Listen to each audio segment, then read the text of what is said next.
انا للہ و انا الیہ راجعون کہ میں اپنے خالوں کے ساتھ آئی ہوں. بھائی ساتھ آنے کے لیے تمہیں بھی کیوں نکاح کرنے کی کیا ضرورت تھی؟ بہرحال بے وقوفی کی کہ جی ہم نے فرضی نکاح کر کے گویا کہ اپنے آپ کو میاں بیوی ظاہر کیا تاکہ عمرے کا ویزا لگ جائے. وہ ایسا ذلیل اور بدبخت ہے کہ مکے میں بھی نکاح کر رہا ہے. مگر تو میری بیوی بن گئی. وہ بدبخت بھانجی تمہاری کیسے بیوی بن گئی؟ انا للہ و انا الیہ راجعون. میری بیٹی اگر ہمت ہے نا تو جب بھی نکلو نا باہر کوئی بھی پولیس ہو اس کو بتا دو، انشاءاللہ ہمیشہ کے لیے ٹھیک ہو جائے گا. یہاں تو حد جاری کر دیں گے.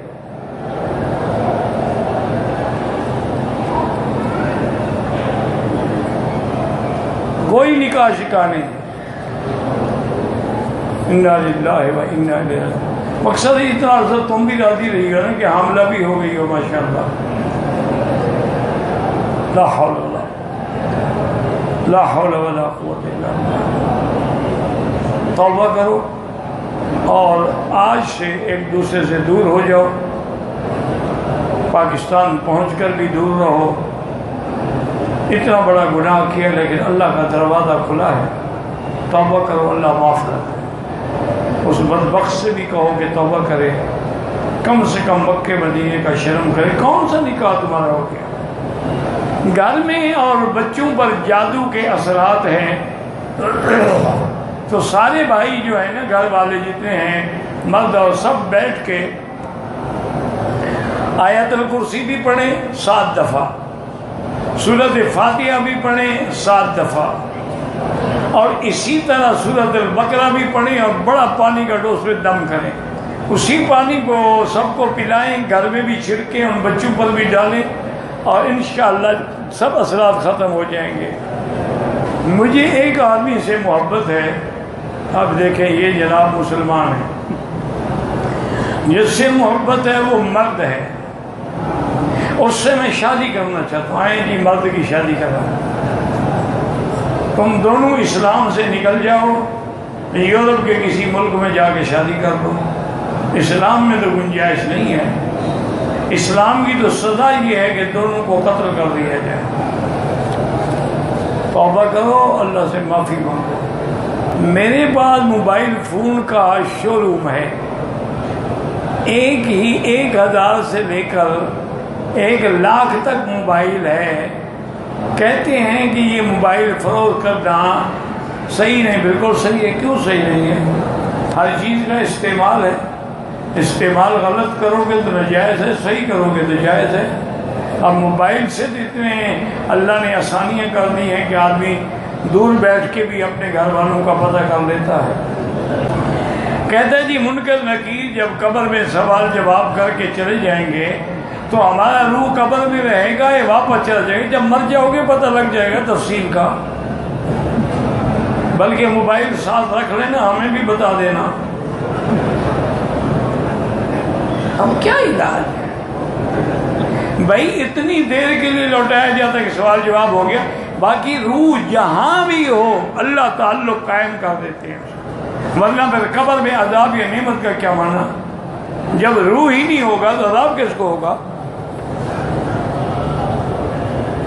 اب دیکھو نا یہ موبائل ہے، کوئی تار نہیں، کوئی سیٹلائٹ سے تعلق ہے. جس دنیا کا نمبر بھی نیا لگ جاتا ہے. یہ بندے بنا سکتے، اللہ نہیں جوڑ سکتے روح کا تعلق.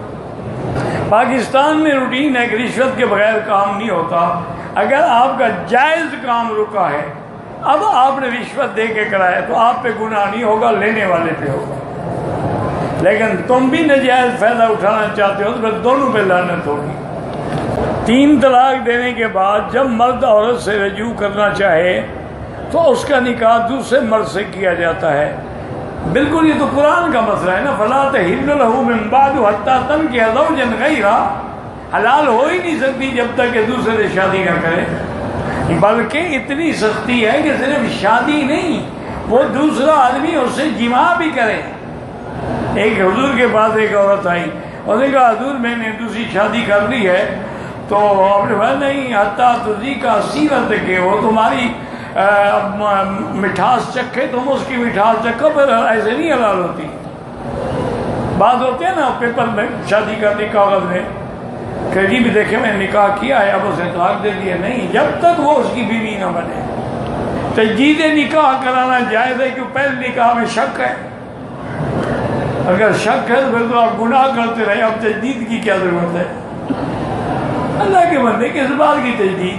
پرانا ہو گیا نکاح. میاں بیوی رات کو خود کر لیا کرو تجدید کہ جی آج گویا کہ ہماری پہلی رات ہے، تاکہ محبت بڑھے گی.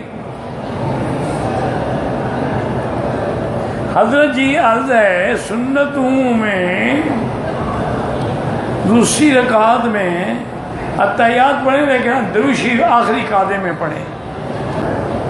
شاید میدے میں بڑی تکلیف ہے، کھانا چھوڑ دیں ٹھیک ہو جائے گا.